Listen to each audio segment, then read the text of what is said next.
Hello everybody, this is Andy, and welcome to episode 8 of Celestial Journey. Okay, last episode was really haphazard. We did get a decent chunk of stuff done, but I felt like my brain was all over the place. It was recorded over about a week and a half of time, and I didn't really... I don't know, I probably just didn't explain stuff super well. It probably felt like you were being whiplashed around, so let's try and be a little more streamlined in this episode.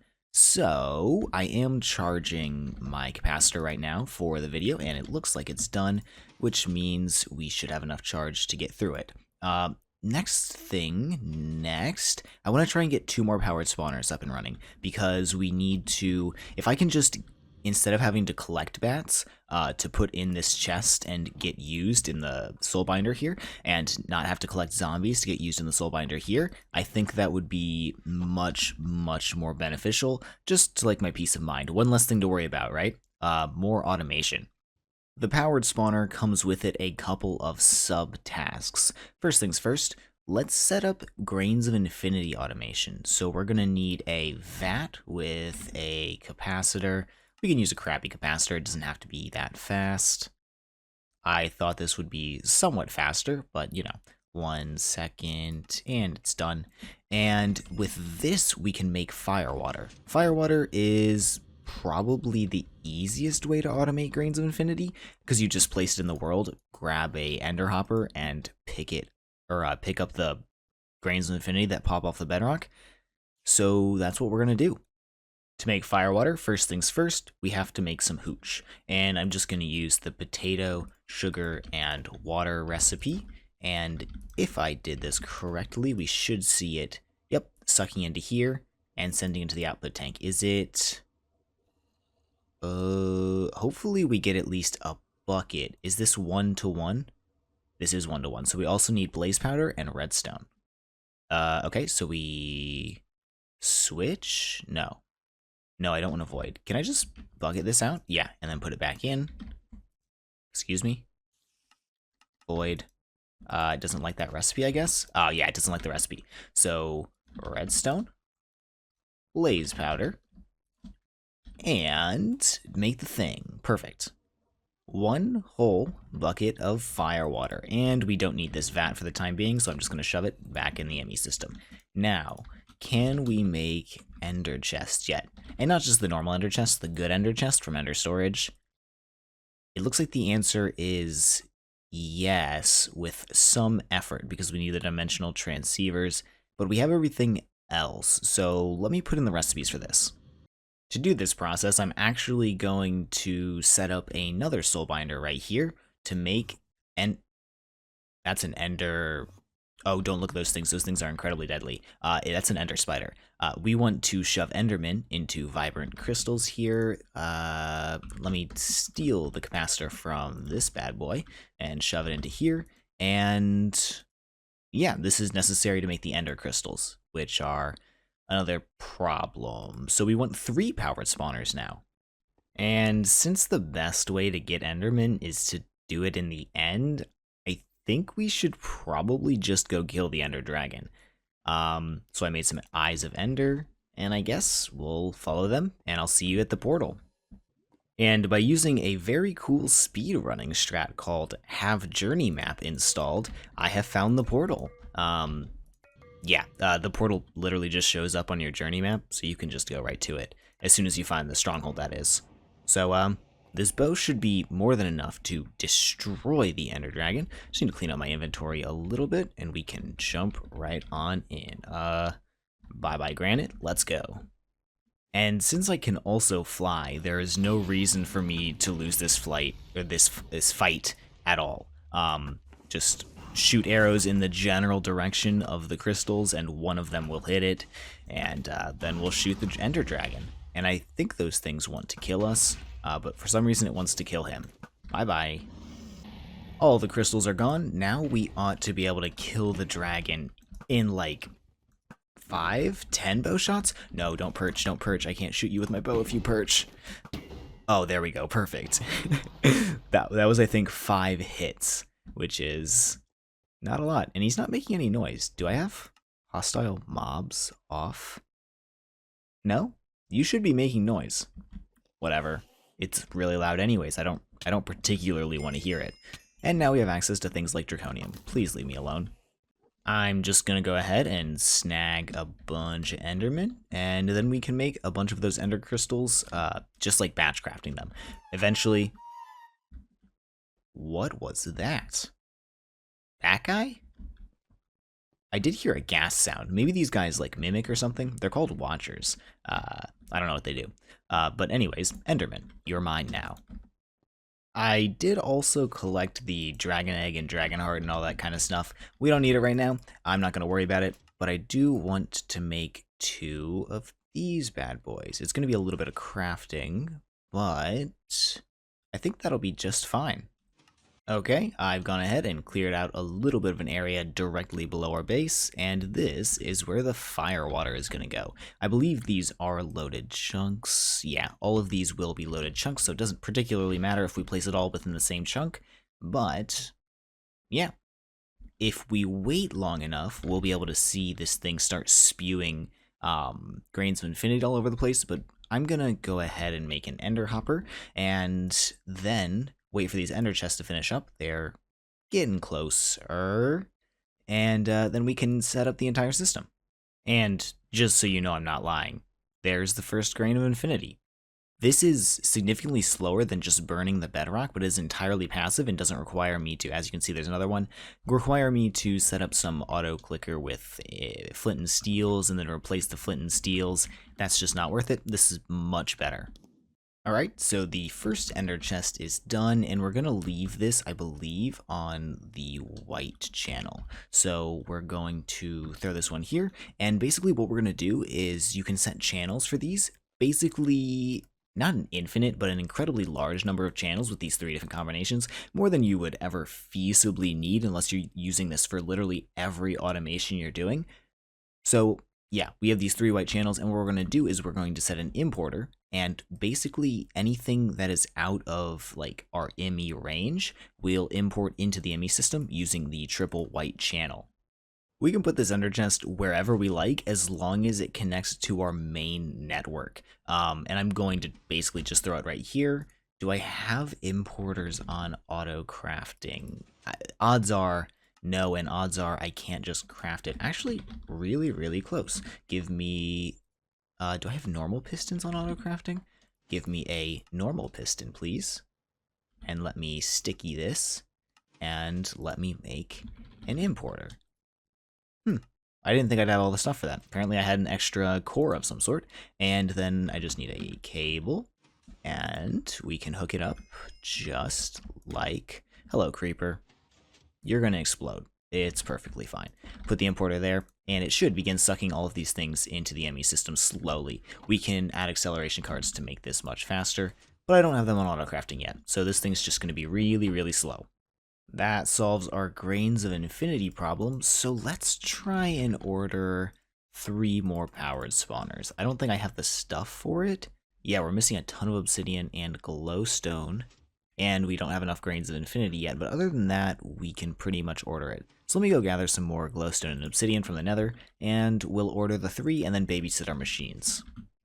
Hey, remember how I cheated in one of the Scorchers last episode because I couldn't find them?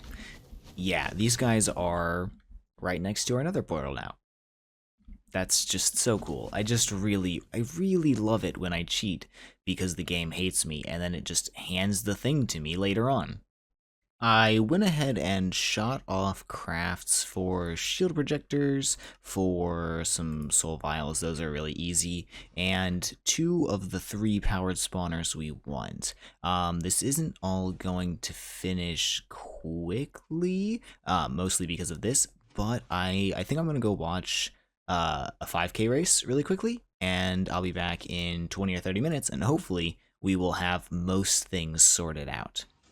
And with some bats acquired, I can make 1 powered spawner, 4 bats, and then we can spawn more bats using soul vials in this thing. So I should just be able to replace this with this, and I'll tell this thing over here to push pull now, so it should pull the soul vial, or capture? Yeah, it pushes the soul vials into there. We want a capacitor, so I'm going to make the best one I can. And there we go. That thing will just automatically capture bats, or spawn bats into soul vials. Soul vials will get popped out here, shoved into this thing, and as needed, they can just be used. The only thing left to automate here is the experience, and I'm not entirely sure. Actually, once we start spawning mobs and killing them with the mob crusher, we should have more than enough experience for anything we have to do.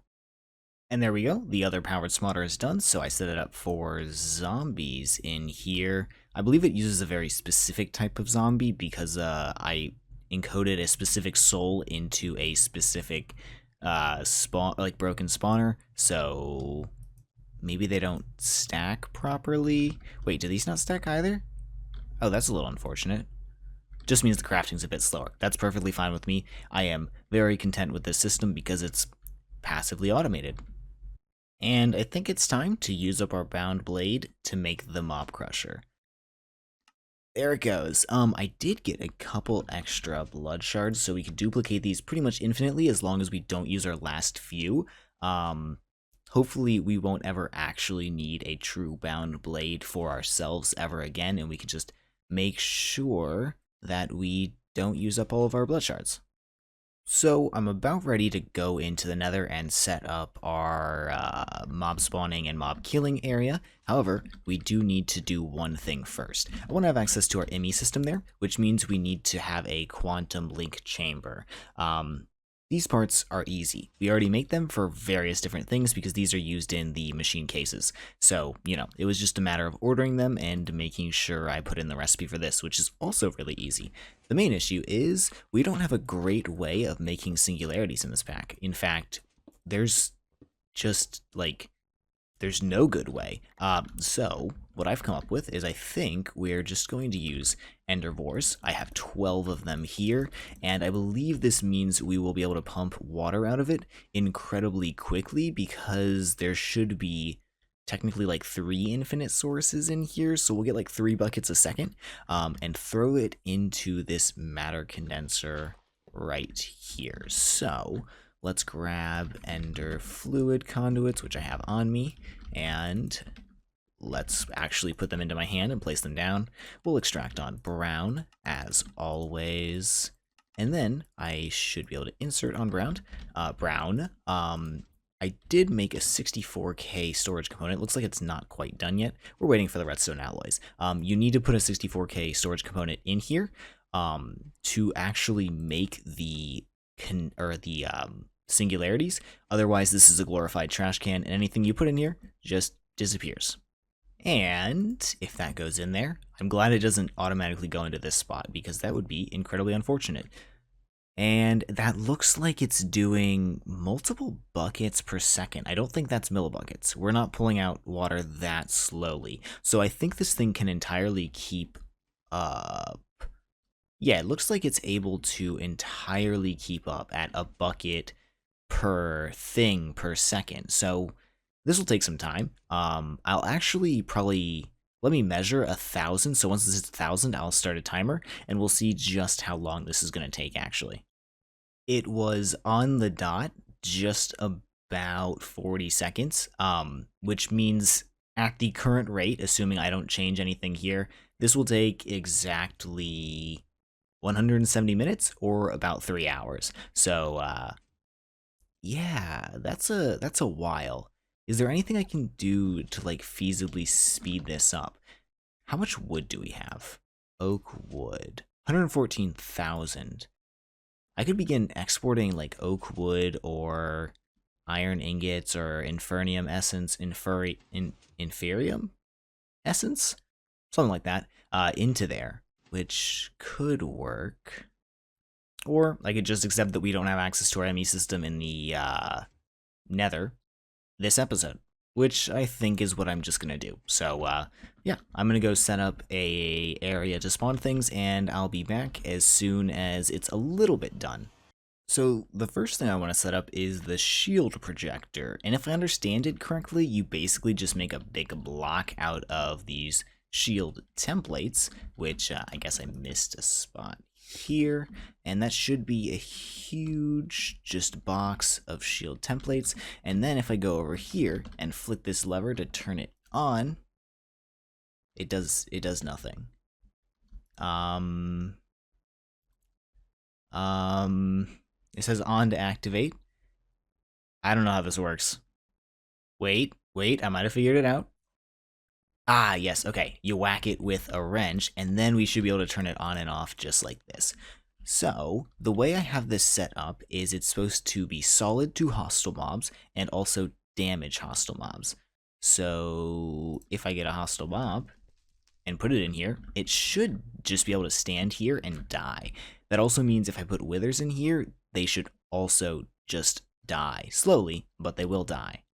And then directly next to that, we're going to have a 17 by 17 mob killing area right here. I do think I have to load this next chunk over, actually. We can unload this and unload these two for the time being, just so we save on our loaded chunks. Right now we're at 40 of 64. That covers up pretty much my entire base at home, and a couple chunks here, and a couple chunks in various places. So I do need a range add-on for this guy, and I need to run power up to it. So let me do power first, and then we can get some range add-ons going. And it looks like it's gonna fit perfectly directly underneath this thing. And then I'll just run it up the back, I think. Yeah, that'll be nice. Okay, I did have to shrink it down to a slightly smaller box. I think it's like 15 by 15 now. I think that'll be good enough, but the maximum range add-on for this thing is 12, and for some reason 12 and 10 have the exact same range add-on. It doesn't change anything, I don't think. Yeah, so I guess the higher tier range add-ons are just entirely useless? Whatever, I guess. And it's now been a couple hours because I had to go do things. So, we have a singularity. The other ones are still cooking up because I'm sure we'll need a couple because we probably want vacuum fluid hatches and output hatches at some point for modular machinery, so I'll just let that thing run until it gets to a stack of singularities. However, to turn these into quantum entangled singularities, we need to explode them with an ender pearl dust.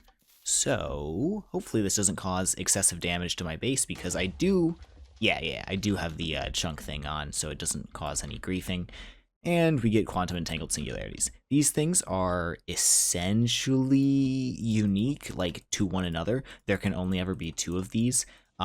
You would have to cause millions of explosions and use millions of singularities, or at least thousands, to get the same quantum entangled singularity once. So, what we can do now is actually set up some link chambers to transmit channels interdimensionally. So you make an eight block round circle out of the quantum rings, put a quantum link chamber in the center, and put one quantum entangled singularity right there. And then all we need to do is take a dense conduit, connect it up into this thing, and it should begin receiving power and lighting up. Yep. And now we just need to go to the other side, do the same thing, and connect it up to power. I'll probably bring a couple more dense conduits because we'll probably want to set channels correctly. So let me make, I don't know, 30 of these, and then we probably need a P2P tunnel. On the nether side, we'll put an energy acceptor right there, the quantum rings around here, the quantum tunnel in the center, and this into here, and it should begin accepting power just fine. You can pull channels out of any of these 4 cardinal direction faces, and yeah, that's about it. So what we'll do is we'll probably just run these dense conduits along here, and we can set storage buses and whatever else as we desire. And I'm transferring channels with a P2P tunnel, so now if I just put down a smart cable here, put a crafting terminal on it, we should have access to every single one of our items. In the nether now, interdimensionally, which is really, really nice, so I don't have to run back and forth to get materials to build these kinds of things. I can literally just do it right here. So, first things first, why don't we make some drawers? Is this the best possible design for a mob farm? Almost definitely no. However, I'm going to be able to fit at least 4 spawners in each of these. I'm using these fans to blow things off of these top blocks should they get stuck up there. And we can use a 4-to-1 ratio of mob crushers to power spawners. That sounds pretty solid to me, and we're not going to need like millions and millions of any of these mob drops, so it's okay if they're a little inefficient. It's not like Project Ozone 3 where you need to spawn millions and millions of animated blocks, or I guess maybe even billions? Probably not billions, that's a bit much. But I do have this wired up so that when I flip this lever, the things will turn on and we'll start getting drops. As you can see, I've tested it a couple of times, and this should be pretty good. In a second, we should hear them spawn and start blasting at me. And then they get killed by this. And we get essence as well. We are going to go ahead and start off with a very simple set of drawers. They are going to each have one void upgrade, one storage upgrade 32 times, so we get 1,024 stacks of whatever thing we're going to have. And for now, it looks like there's only 4 drops that are going to come from this guy. So red hearts, sulfur, that's a good source of sulfur, I don't think we have one right now, purple blazes, and inferium essence. And now that we have purple blaze powder fully automated, we can begin to think about auto-crafting the infernal flames. The only issue here is the redstone ore. And along with getting these things, we are now also getting liquid experience. I need to use a fluid dictionary converter to convert from the essence that the mob crusher gives us into liquid experience, which can be used by the experience obelisk and all of the other Ender IO machines. This thing's only been running for maybe 10 minutes, and I've already got 35 levels, which means we're going to get a lot of experience once we have multiple spawners going at once. In fact, I might have to have multiple fluid dictionary converters running at once, but we'll get there when we need to get there. So, what can we do next? Actually, let's go ahead and set up some fluid exporting into, or the experience exporting into our soul binders. I actually decided to use a fluid interface here because I think this is a little bit more lag friendly than export buses. Export buses try to export a little bit too often, and these things will just try and fill up their interfaces once every like half second or so. So as you can see, we're supplying liquid XP here, and we should just be able to dump that directly into these these soul binders using conduits. And yeah, as you can see up top there, it does say, or up top over here, it does say liquid XP, 0 of 2 billion. It only accepts liquid experience when it's crafting, so, you know. Yeah. With that all set up, I should be able to just ask for a powered spawner, and the only thing that's not made on demand are the Ambustio, the Offensio, or basically just all of the stuff that's made in the alchemy table over here. This will have to be done by hand still, so I'll just shove it all in here by myself.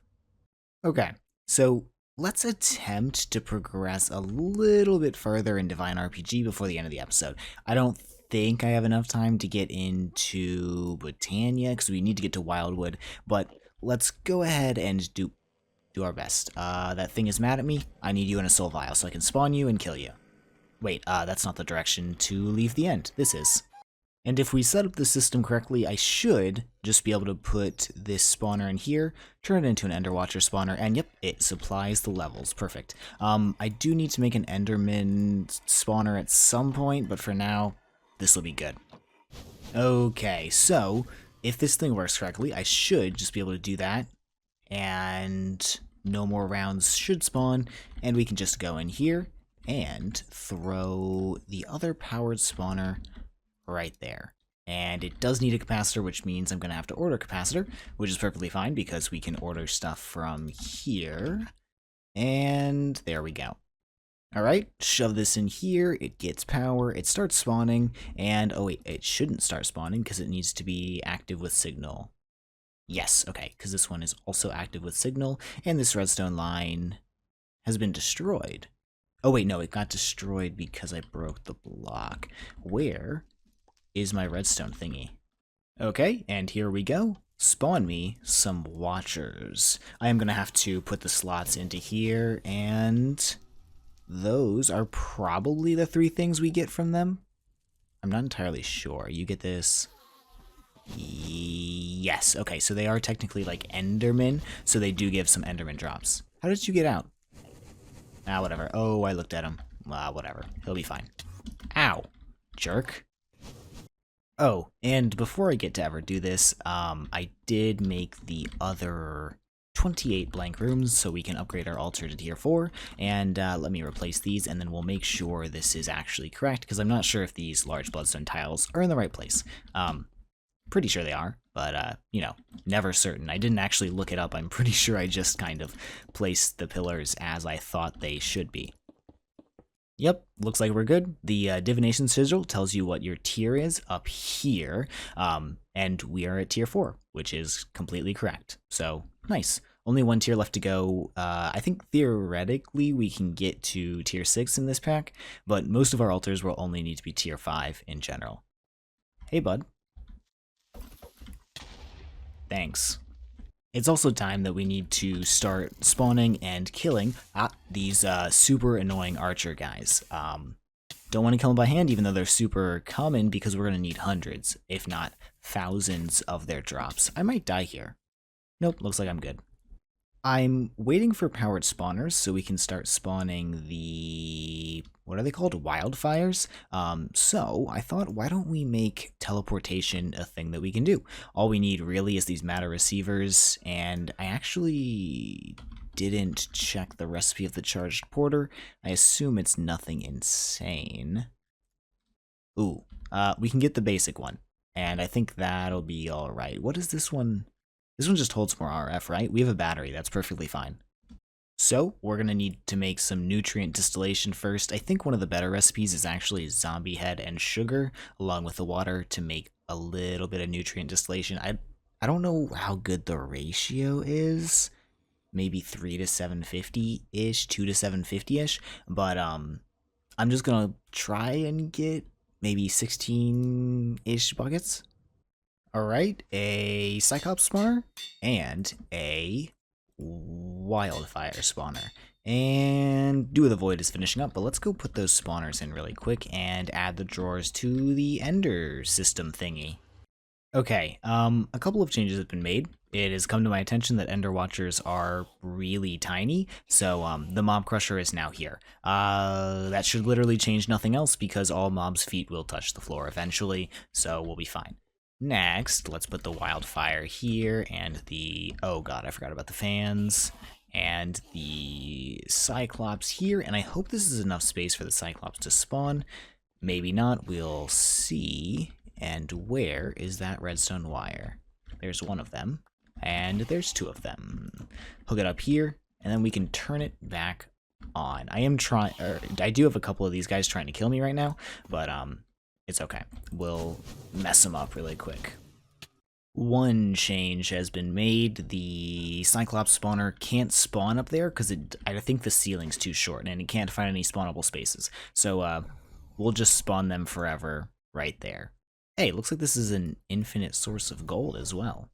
That's pretty nice. I mean, not like I'm strapped for gold. I have like 60,000 gold, I think, or 45,000 gold, but hey, I'll take infinite sources of anything I can, and this can be compacted. So let's make a couple compacting drawers here. I turn this thing on, everything appears to be working just fine. I believe all of the filters are set, though I'm not entirely sure, but we should have everything we need to begin spawning some watchers, and okay, that's not what I expected from that. He did take a bit of damage from the Mob Crusher, but it was not enough to kill in one hit. It looks like this guy has a bunch of health. Good thing I can get back to my stuff. Okay. So there might be a slight issue. I can't find my grave. I don't know where the game put it, or if the Watcher just straight up destroyed it, because it does not appear to be anywhere around here. It's not on top. Do you think it spawned down in the nether? Can graves spawn above bedrock? Maybe they can't. I might go into spectator mode and try and find it. Okay, so we died over there. I see a grave right here. I'm not sure if this is the one, but let's go ahead and game mode 0, see if this is our stuff. And it is. Okay, note taken. Don't die above the bedrock. Oh, and this is also where I glitched above the bedrock. You throw an ender pearl into a stair, it puts you right here, you walk up, and then you ender pearl out into the above the bedrock area. It's actually not that hard. I did it on my first try, and I've never done it before. So let me go ahead and go down. Why don't we try and summon the other watcher and hope it doesn't kill us in one go this time? Where did I spawn him last time? Right there. Okay, please die to the mob crusher. Thank you. How wonderful. Okay, is there anything? Yes, I didn't put these in here, and I didn't put the statues in here. The statues stack, so I guess I'll just throw them in there. Do these compress? Looks like they do. So, there? No, they don't compress. So you cannot be there. And you can be there, how about? Okay, I'm gonna summon 8 more. Hope they don't kill me. And then we should be able to do our stuff for the next Divine RPG dimension. And with that, we have enough divine shards in order to make 10 divine rocks. I believe we need our clock that we used to light the first one. Right? No. I think we need a twilight clock? Maybe?